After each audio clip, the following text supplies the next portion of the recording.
ఈ 70 ఏళ్ళు అంటే 1947 నుండి ఒక దేశంగా మనకు ఎన్నో విజయాలు ఉన్నాయి. మన వ్యాపారాలు నిర్మించుకున్నాం. మన శాస్త్రవేత్తలు నమ్మశక్యం కాని ఎన్నో గొప్ప పనులు చేశారు. కానీ స్వతంత్ర భారతదేశంలో అతి గొప్ప విజయం ఏంటి అంటే మన రైతు చాలా పరిమిత మౌలిక సదుపాయాలతో ఎటువంటి గొప్ప ఆధునిక విజ్ఞాన శాస్త్ర సహాయం లేకుండా సాంప్రదాయ రీతిలో 125 కోట్ల మందికి ఆహారాన్ని అందిస్తున్నారు.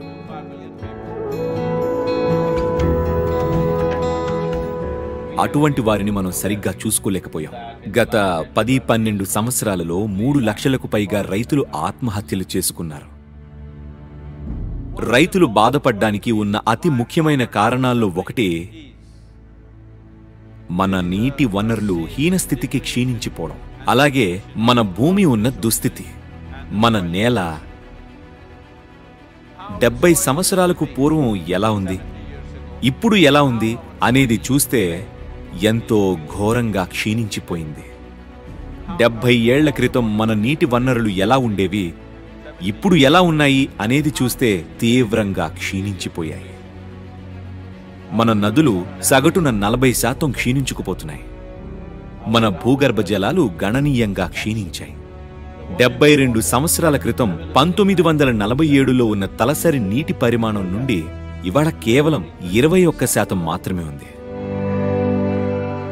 అంటే 72 సంవత్సరాల తర్వాత మళ్లీ మనం భారతదేశాన్ని తీవ్రమైన నేల ఇంకా నీటి క్షీణిత నుండి విముక్తి కలిగించాలి. In a tropical nation, there is only one source of water, which is monsoon, the rain. మనకు వర్షం వస్తేనే నీరుంటుంది. కాబట్టి ఆ 60 రోజుల్లో వచ్చే నీటిని మనం ఈ నేలలో 365 రోజులకు సరిపడేలా పట్టుకోవాలి. ఈ విధంగా పట్టుకోవడానికి గల ఒకే ఒక మార్గం అవసరమైన వృక్ష సంపద.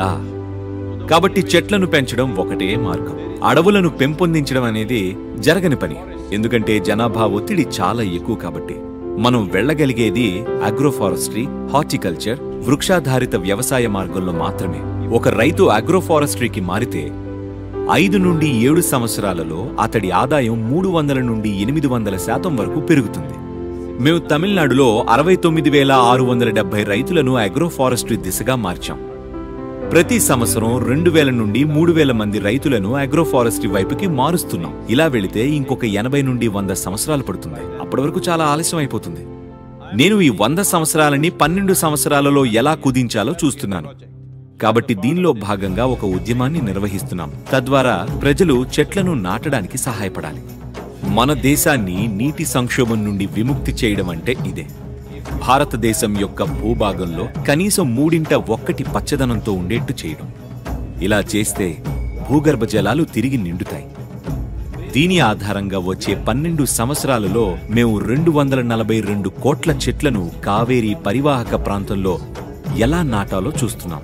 అలా కావేరీ పరివాహక ప్రాంతంలో నీటి పరిమాణం 9 లక్షల కోట్ల లీటర్లకు చేరుకోవాలని. ఇది ప్రస్తుతం ఉన్న కావేరీ నదిలో 45%.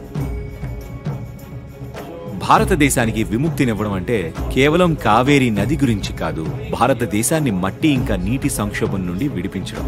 అంటే ఇది మనుషుల జనాభాలో 1/4. ఒకవేళ ఇంతమంది విపరీతమైన భూమి ఇంకా నీటి కొరతతో ఉంటే ఏం జరుగుతుంది అనేది మొత్తం మానవాళి యొక్క మనస్సాక్షిపైనే ఆధారపడి ఉంటుంది. దాన్ని నీటి కొరత నుండి విడిపించాల్సిన సమయం వచ్చేసింది. ఈ దేశాన్ని నీటి సంక్షోభం నుండి విముక్తి చేయడం మనకు అవసరమైన స్వాతంత్ర ఉద్యమం. మనకి భూమి ఉంది, కానీ మనం మన ఆహారాన్ని పెంచుకోలేకపోతే, తాగడానికి నీరు లేకపోతే ఈ స్వేచ్ఛతో మనం ఏం చేసుకోవాలి?